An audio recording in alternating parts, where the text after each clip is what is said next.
Nggih, dadi ana ibu-ibu pelumpang badhe ndugeni pengajian muslimat. Acarane kan jam 2 bakda zuhur. Jam 7 isuk wis pamit bojone, mesra banget leh pamit. Papa. Papa. Nah sing lanang to setel, "Ada apa, Mama?" Nanti habis zuhur, Mama mau pengajian, Pak. Mama pamitnya sekarang aja ya, Papa. Takutnya nanti gak ketemu Papa. Keburu Papa berangkat. Kan nanti habis zuhur Papa mau berangkat Daud.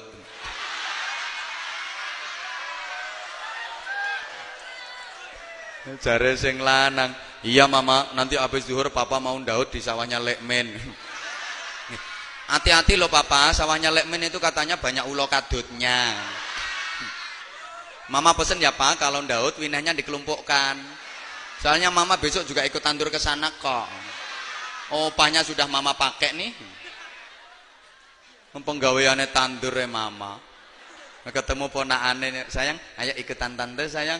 Tante biasanya mbok lek ya tante. Ponakane katut, "Emang tante mau ngapain sih?" "Tante mau bunteli tape." Mbuh.